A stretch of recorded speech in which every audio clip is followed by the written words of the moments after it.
You can hide your face from the world, but never from yourself. The mirror waits for you, not the polished glass in your bathroom, not the reflection you post online. The mirror I'm speaking of is merciless. It cracks when you lie, it shatters when you pretend.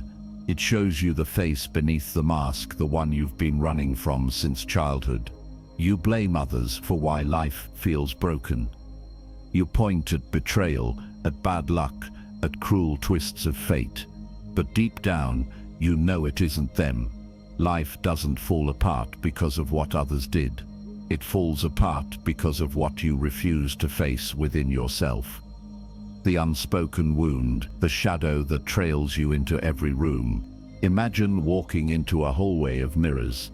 Each one reflects not your body, but your unfinished pain. The mirror cracks when you deny it. The cracks grow wider when you pretend to be fine. And one day, the reflection breaks into shards, so sharp they cut you from the inside. That is what happens when you refuse to confront your shadow. So you run.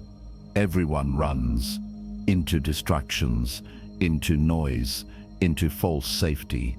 You bury yourself in work so you never have to hear the silence. You chase relationships that keep you busy enough to avoid the loneliness you dread. You scroll endlessly, drown in entertainment, overeat, overdrink, anything but stillness. Because in stillness, the shadow speaks, and you fear its voice more than you fear chaos itself. But avoidance is a trap. The more you hide, the more power the shadow gains. Like a hunter waiting in darkness, it studies your steps.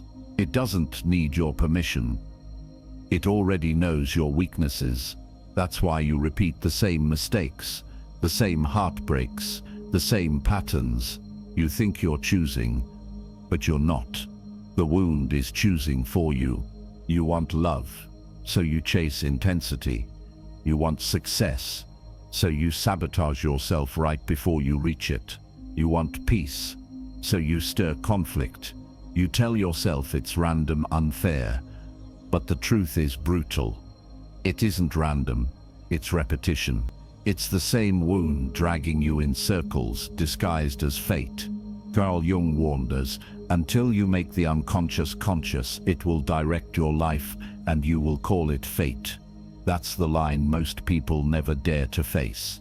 Because if you accept it, everything changes. It means the pain isn't just bad luck.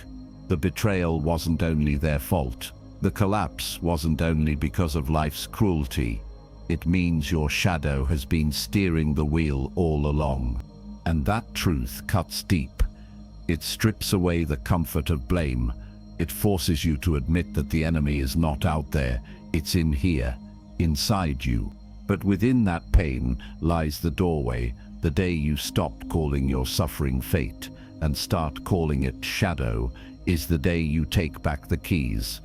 It doesn't free you instantly. It doesn't erase the scars, but it opens the door to becoming whole instead of haunted. So you stand before the mirror. The cracks are still there. The shadow still waits. But for the first time, you don't run. You look, you breathe, you whisper the truth aloud. And in that moment, something shifts. Because the harsh truth is this: what you refuse to face will own you, but what you face will free you. Face the shadow or be ruled by it. People will do anything, no matter how absurd, to avoid facing their own soul. Carl, you've built shelters. Some of them look like love. Some of them look like stability. But when you look closer, they are not shelters at all. They are cages. Cages built from fear, disguised as safety. You cling to relationships that numb the loneliness, even when they quietly eat away at your spirit. You hold on to habits that give you the illusion of control, but really they control you. You wrap yourself in identities, roles, labels, reputations that feel solid but crack the moment life shifts. The false shelter is seductive because it promises comfort, but it does not protect you. It chains you to dependency. Think of the person who stays in a toxic relationship because the pain they know feels safer than the uncertainty of freedom. Or the worker who never leaves the job that is draining their soul because at least the paycheck comes on time. These are not choices made from strength, they are choices made from fear. And fear builds prisons far stronger than walls of stone. And then comes love, or what you think is love. Jung said, everything that irritates us about others can lead us to an understanding of ourselves. What you adore in someone else often reflects the parts of you you've buried. You fall for the confident one because you've exiled your own confidence. You crave the nurturing one because you've abandoned your own inner child. It feels like destiny, like passion, like love. But in truth, it's projection. Imagine someone who spends their life rescuing broken partners. On the surface, it looks noble, sacrifice, devotion. But beneath it, the rescuer is not saving their partner. They are trying, again and again, to rescue the wounded child inside themselves. And so every relationship collapses, every cycle repeats. Because projection can't heal you. It only mirrors back what you refuse to face. And then there is comfort. Comfort feels harmless, doesn't it? A warm blanket, a predictable routine. But comfort, when worshipped, becomes a silent executioner. It doesn't stab you quickly. It drains you slowly, day after day. It whispers, stay where you are, don't take the risk, don't face the pain.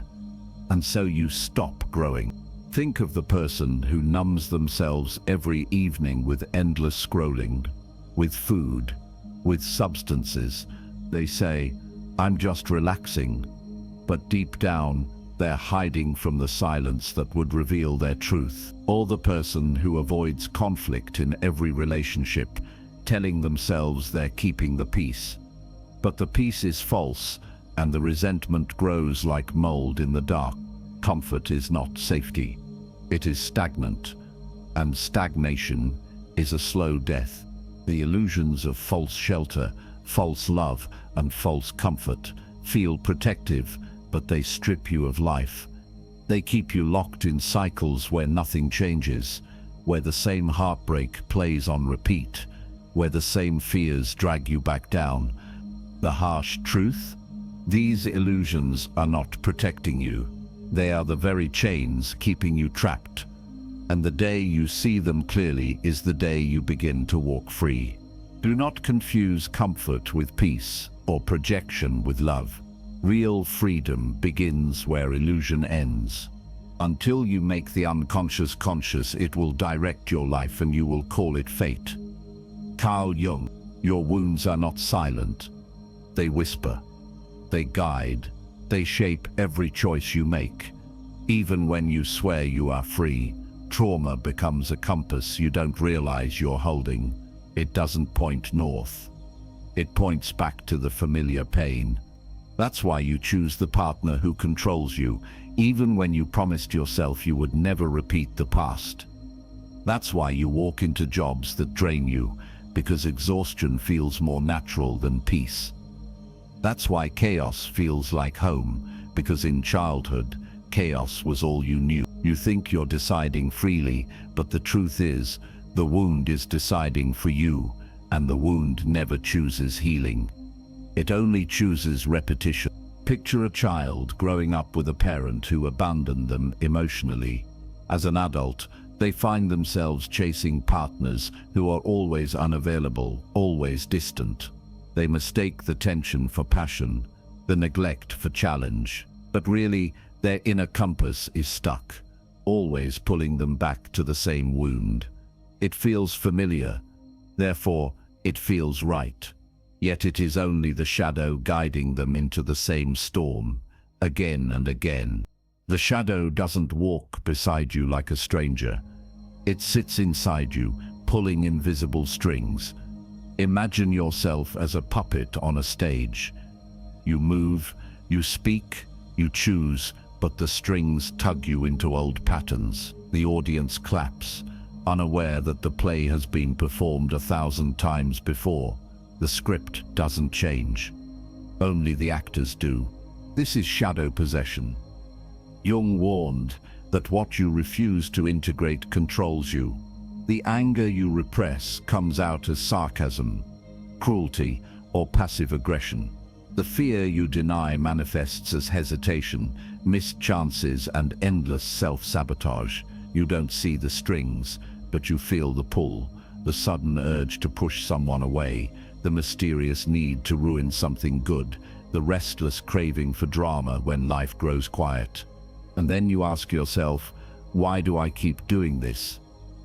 You say it after every failed relationship, after every destroyed opportunity, after every spiral back into the same pain.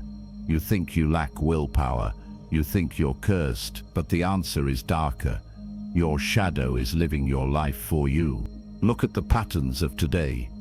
The man who finally gets the promotion he dreamed of, only to self-destruct with reckless choices because deep down he feels unworthy of success. The woman who meets someone kind and stable, only to feel bored and run back to the chaos of an unhealthy ex because calm feels alien. The student who avoids finishing the project that could change their future because failure feels safer than the terror of real achievement. These are not accidents. These are the fingerprints of the shadow. The strings are tight. The wounds are steering, and until you see them, you remain trapped in a theater of repetition, applauding your own downfall as if it were fate.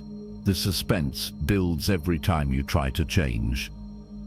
You promise yourself, this time will be different, but the wound waits. It whispers, it pulls, and you find yourself back in the same circle, dizzy, broken, asking why. Here is the answer. It is not fate. It is a shadow, and it will keep choosing for you until you choose to face it. The wound will guide your life until you dare to guide it. The greatest and most important problems of life are all in a certain sense insoluble. They can never be solved, but only outgrown. Carl Jung. There comes a moment when the mask you've worn begins to crack. At first, it's a small fracture, easy to ignore, but then the cracks spread, and suddenly, the mask shatters, and the life you've built around it falls apart with it. It might be the job you gave everything to, only to be discarded like you were replaceable. It might be the relationship you swore would last forever, collapsing in betrayal. It might be the quiet emptiness of burnout when you wake up and realize you have no energy left to pretend. Whatever form it takes, the collapse is brutal. The false self, the one that tried so hard to be loved, to be perfect, to be enough, crumbles to pieces, and you're left staring at the ruins, wondering who you really are without the mask. It feels like death, and in a way it is, but hidden within the chaos is a seed. The pain you feel, the disorientation, the loss, it is not just destruction, it is also awakening. Jung wrote, "There is no coming to consciousness without pain. You cannot wake up without breaking. You cannot grow without losing the skin that no longer fits." Think of a forest fire. From the outside, it looks like devastation, trees burning, smoke rising, life consumed. But beneath the ash, the soil is renewed. Seeds, long dormant, crack open. New life waits in the same way. Your collapse is not an ending. It is a cleansing. The fire is fierce, but it clears the way for something you never dared to imagine.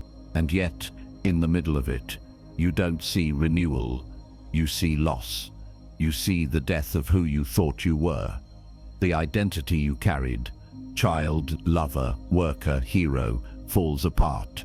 You walk through the wreckage, not knowing what remains. The ego fights to hold on, but its grip slips away. You are left empty, fragile, uncertain. It feels tragic, suspenseful, almost unbearable. But in that emptiness, possibility is born. Who are you without the mask? without the old roles, without the false safety you clung to.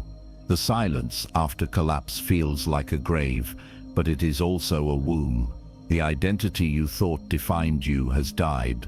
What comes next has not yet been born. This is the threshold where most people run.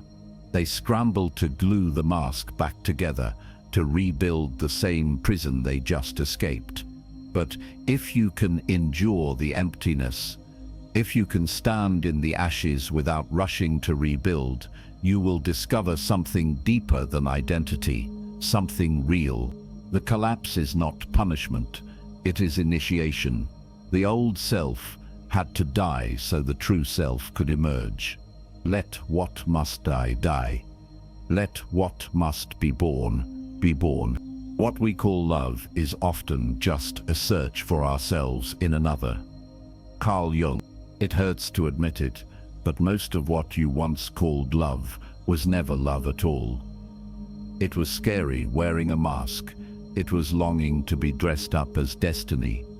It was survival, not truth. Look back at the comforts you clung to, the arms you ran into, the patterns you repeated, the people you swore were your forever. They felt like safety, but they were survival mechanisms. You stayed not because it was love, but because it was familiar, because the pain of leaving seemed worse than the pain of staying, because your wound convinced you that what hurt was what you deserved, and so you called it love. But deep down, you knew it was an illusion.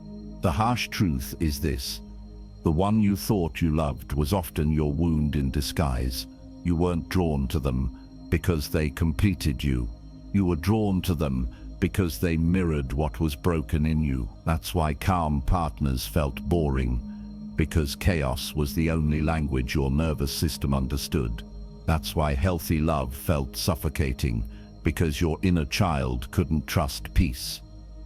So you chased storms, mistook intensity for intimacy, and called the cycle love, but it was never love. It was your shadow leading you back to the fire, again and again. Yet, in that painful recognition, something new begins. The collapse of false love makes space for the first glimpse of real love, not found in another, but within yourself. Real love does not come from chasing what you lack. It comes from accepting what you are. It is born when you no longer abandon yourself, when you no longer demand another person to heal what only you can face. The first glimpse is small, fragile, but undeniable. It's the moment you look in the mirror and no longer flinch. The moment you sit in silence and feel peace instead of panic. The moment you realize you can stand alone without being lonely. This is not the love that wounds. This is the love that heals. The illusion is over. The mask is gone. What you thought was love was survival. What you begin to taste now is true. It's never love that chained you. Real love is the freedom to finally be yourself. Knowing your own darkness is the best method for dealing with the darkness of other people.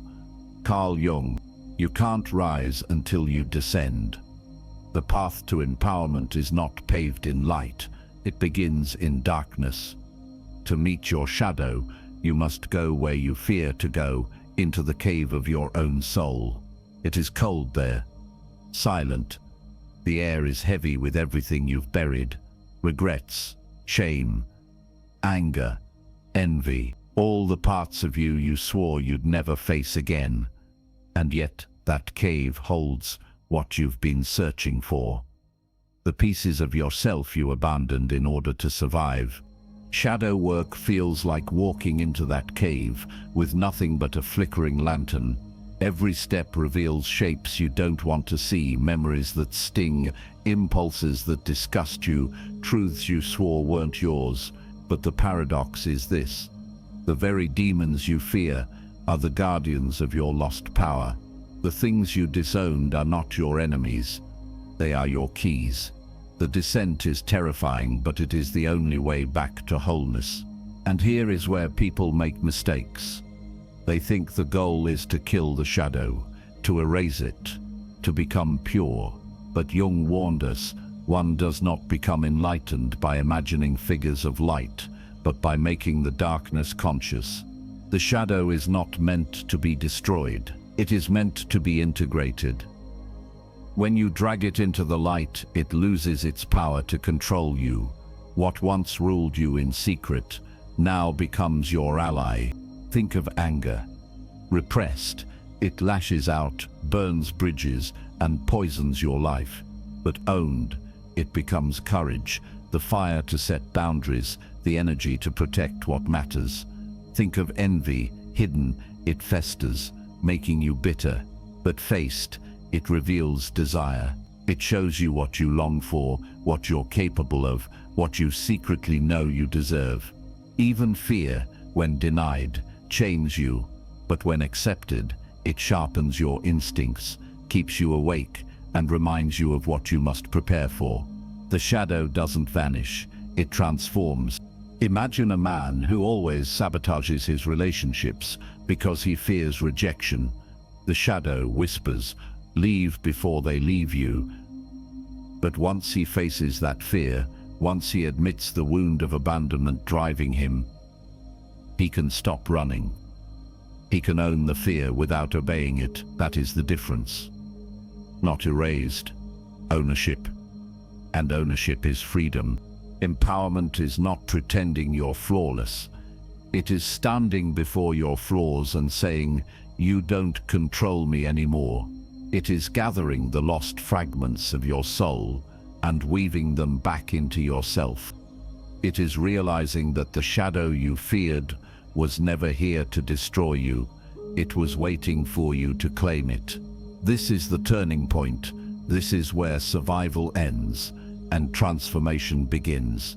You no longer hide. You no longer run. You descend. You face. You integrate. You rise. And in that rising, you discover a power that was always yours but never yours to use until now. Do not fear the shadow. When you own it, it becomes your strength. Wholeness is not achieved by cutting off a portion of one's being, but by integration of the contraries. Carl Jung. Peace does not roar. It does not demand attention. It arrives quietly, like dawn after a storm. When you finally see your patterns, when you name the shadow instead of running from it, something shifts. The chaos no longer drives you. Awareness becomes your anchor. You notice the old triggers, but you do not answer them. The cycle comes knocking, but you choose not to open the door. This is the quiet strength of awareness. Not flashy, not loud, but steady. And in that steadiness, love changes shape. No longer projection, no longer desperate. True love begins when you stop demanding another person to carry your wound. You no longer seek chaos because calm feels foreign. You allow calm to feel like home. You no longer run from partners who offer kindness. You open yourself to receive it. The greatest love story is not about finding someone to complete you. It is about meeting life as it is, whole in yourself, and then choosing to share that wholeness. This is the gift of individuation, the power to choose peace over chaos, wholeness over fracture, reality over illusion. It does not make you perfect. It makes you real. It does not erase your scars. It teaches you how to wear them with dignity. Jung reminded us, healing is not about becoming perfect, but becoming whole. So you stand at the edge of your old patterns, looking into the storm that once ruled you. And this time, you do not step inside. You turn toward the stillness. You walk toward peace. Chaos was never your home. Peace is.